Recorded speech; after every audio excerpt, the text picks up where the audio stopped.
शायद 2 घंटे 13 मिनट, 2 घंटे 13 मिनट भाषण किया। उसमें अंत में 2 मिनट उन्होंने मणिपुर की बात की।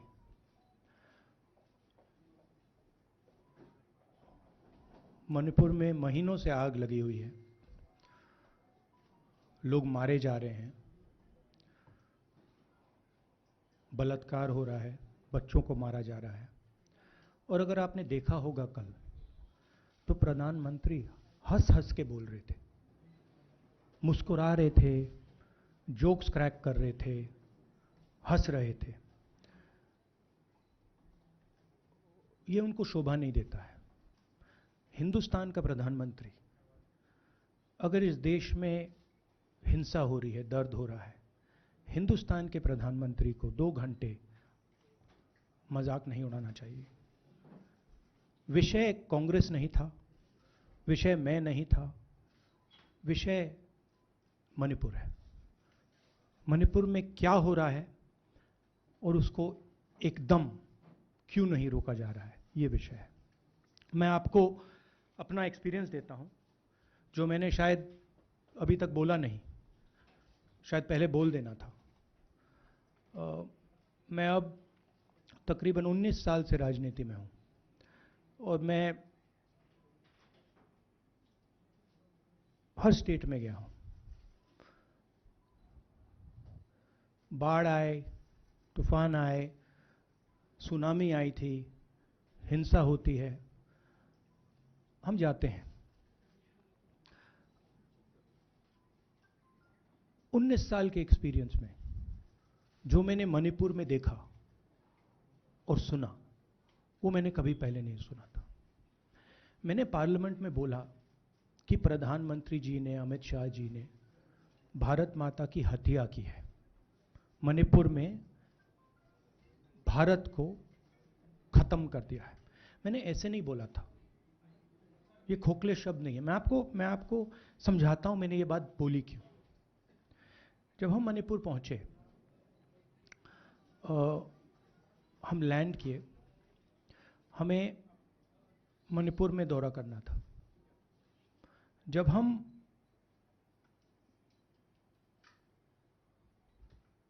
मेटे एरिया में गए, हमें साफ कहा गया था कि अगर आपकी सिक्योरिटी डिटेल में कोई भी कुकी होगा, उसको आप यहां मत लाइए क्योंकि हम उसको मार देंगे।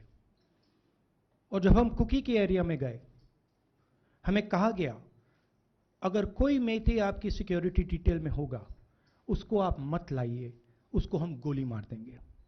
हम जब गए, हमें मेथेज को परे करना पड़ा, हमें कुकीज को परे करना पड़ा। मतलब एक स्टेट नहीं है, आज 2 स्टेट है।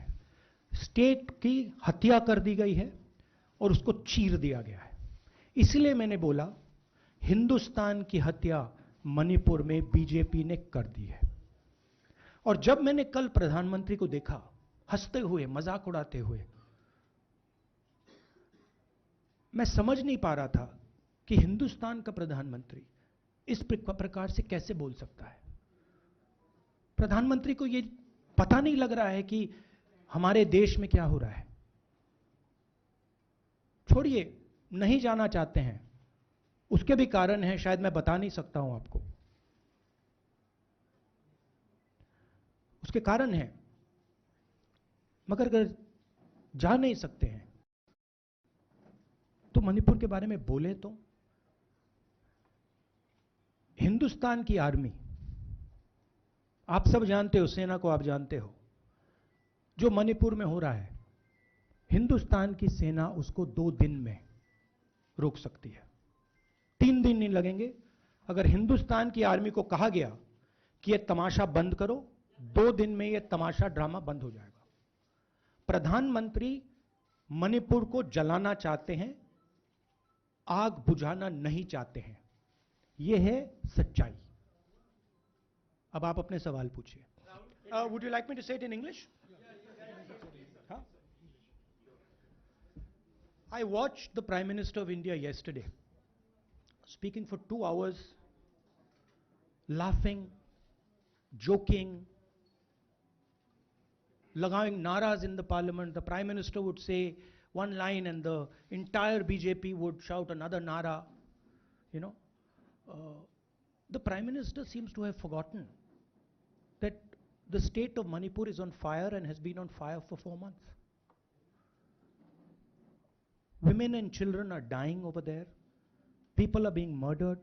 Women are being molested, are being raped. And the Prime Minister of India is sitting in the middle of the parliament, shamelessly laughing. This is not about Rahul Gandhi. This is not about the Congress party. This is not about the opposition. This is about India. It's about our country. A state has been decimated. It has been destroyed. It does not exist anymore. And it has happened because of the politics of the BJP. Divide and rule and burn. That is why in my speech I said, Bharat Mata has been murdered in Manipur. It's very interesting. For the first time, the words Bharat Mata have been expunged from the parliament. It's an insult to those words. Whatever I said that is wrong. I have said Bharat Mata, which is an idea, which is the idea of India, where everybody lives peacefully, harmoniously, with affection, has been killed in Manipur. It's a fact. So, the word itself now cannot be spoken by the people of India. We cannot say Bharat Mata in parliament.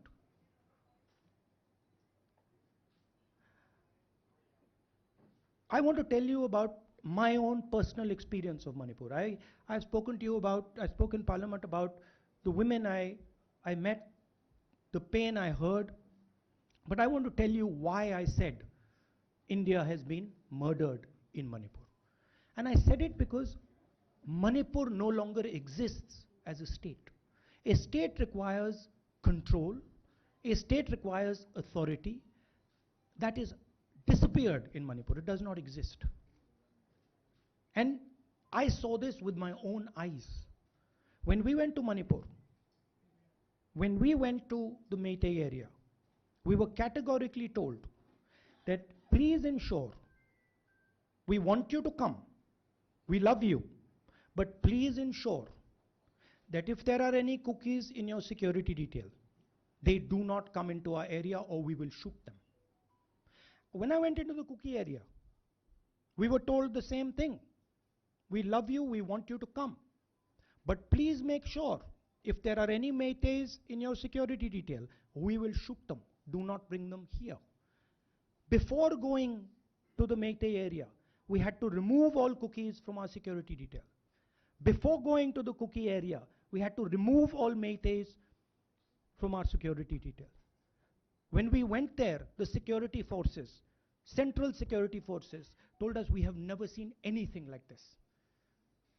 We were told it is completely outside our control. Okay?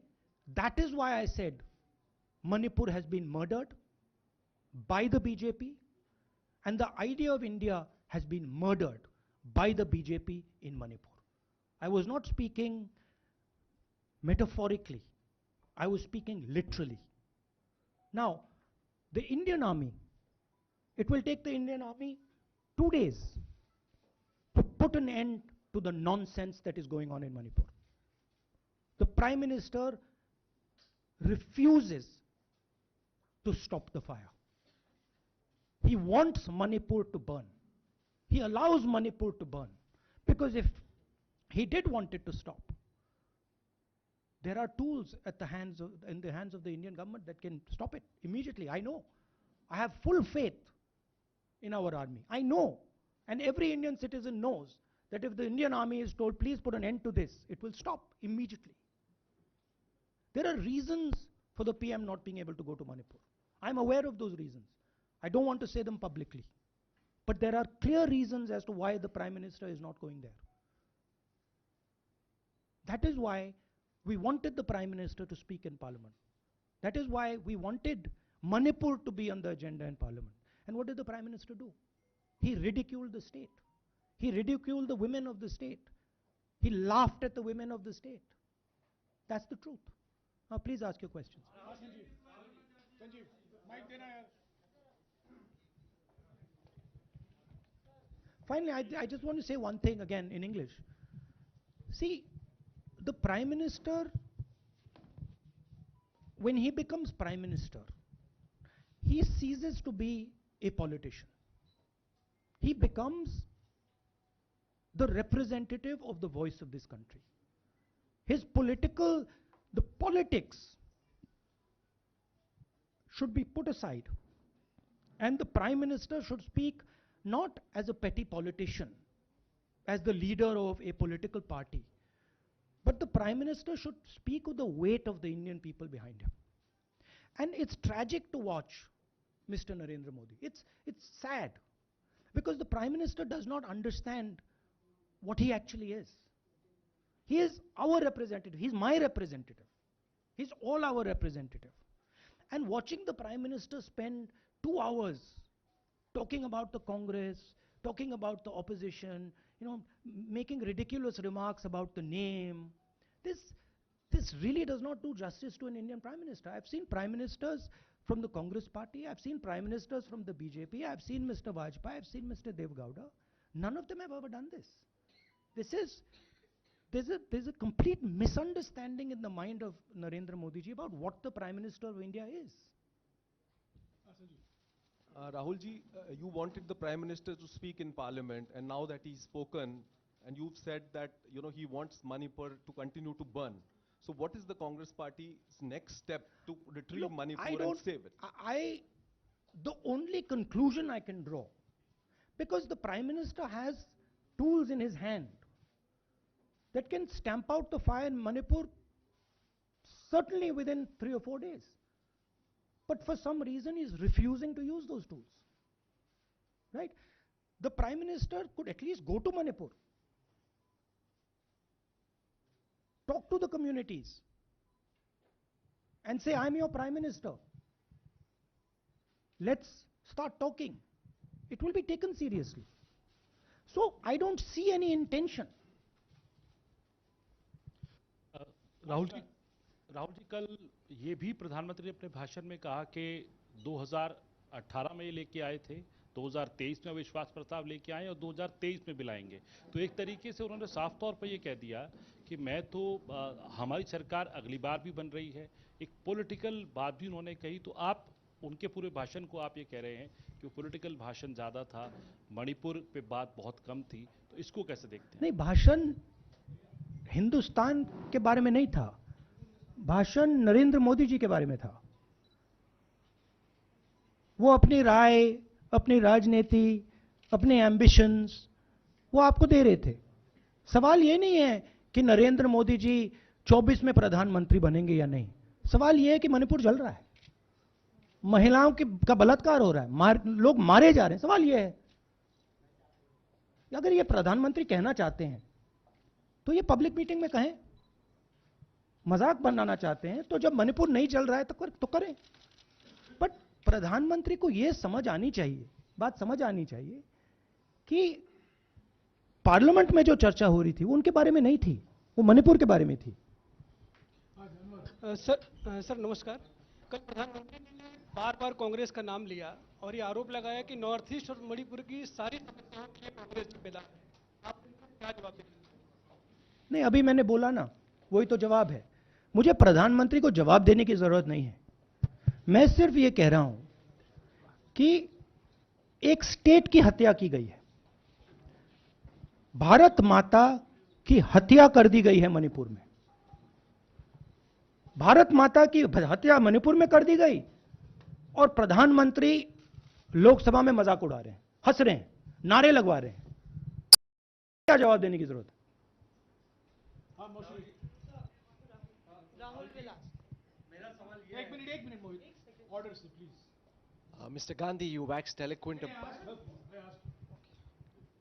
Rahul, आपने बोला कि प्रधानमंत्री ने बोला सदन में कि गृह मंत्री अमित शाह ने विस्तार से जवाब दे दिया।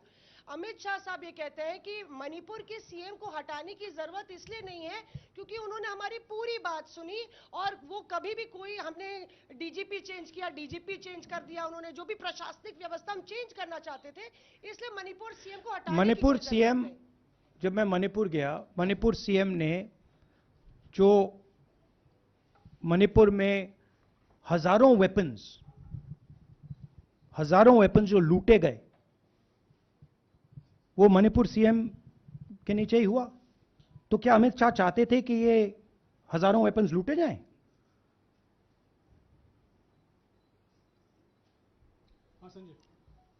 राहुल जी, जो हिंसा चल रही है, क्या अमित शाह चाहते हैं कि हिंसा चलती जाए? चीफ मिनिस्टर उसको रोक नहीं पा रहा है। अमित शाह जी कह रहे हैं कि भैया वो हमारी बात मान रहा है, तो क्या आप चाहते हैं कि मणिपुर चलता जाए? राहुल जी, एक संसद में एक नया ट्रेंड दिखाई दे रहा है कि कई सेशन से अपोजिशन के एमपीज या तो सस्पेंड हो रहे हैं या डिस्क्वालीफाई हो रहे हैं, या एक सेशन से ज़्यादा ये अपोजिशन के एमपीज का जो प्रिविलेज मोशन या प्रिविलेज रूल्स के तहत जो डिस्क्वालिफिकेशन हो रहा है या सस्पेंशन हो रहा है, इसका जो ट्रेंड बढ़ रहा है, इसको आप लोग कैसे एड्रेस करेंगे? आप देखिए, एमपीज को निकालें, वापस डालें, हमारा काम बदलता नहीं है। हमारा लक्ष्य जो मणिपुर में हो रहा है उसको रुकवाने का है। जो भी औजार हमारे हाथों में है, उस हिंसा को रुकवाने के लिए उनका हम प्रयोग कर रहे हैं और करेंगे।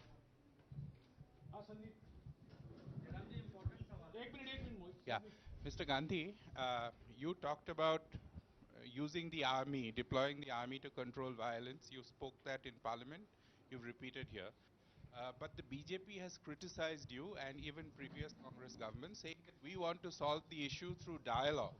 And they've criticized that in the 60s, in 64, the Mizo National Famine Front was bombed by the Indian Army, by the Indian Air Force.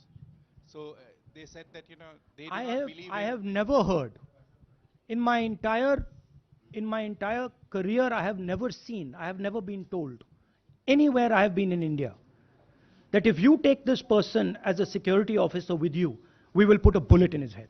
I have never heard it. And I heard it twice in Manipur. That means there is no dialogue in Manipur. There is pure violence taking place in Manipur. The first step is to stop the violence, put an end to it. I point out the army, but what I mean is that the Prime Minister has multiple instruments in his hands. He's not using them. It's been burning for 4 months.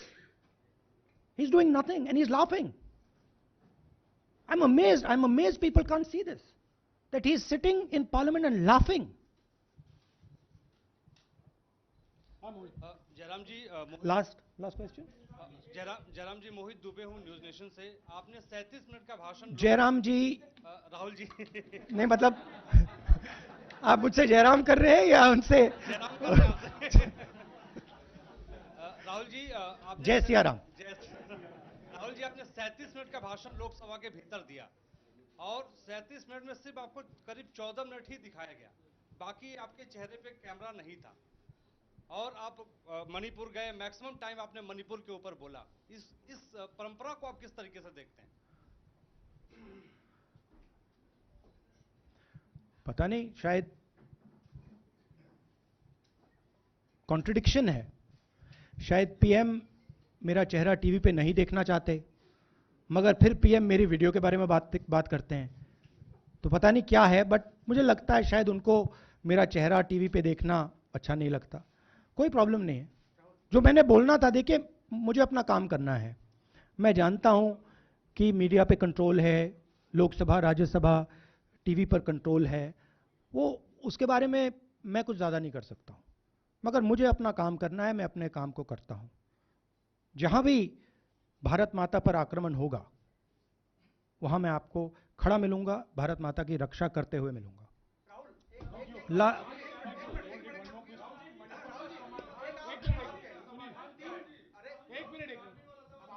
Huh. Sir, Okay, last question, brother. so the Supreme the Supreme Court has already said what it has in terms of a constitutional breakdown, as well as now, you are asking for the army. Do you believe that Article 356 is the only way out, or I'm not asking for anything. Please don't misunderstand. It is not my place to decide which tool the Prime Minister can use, which instrument he should use. I am pointing out that there are multiple instruments that the Prime Minister has at his disposal, and he is not using a single one. I'm pointing out that Manipur has been burning now for 4 months, and the Prime Minister is in a very good mood. He's sitting in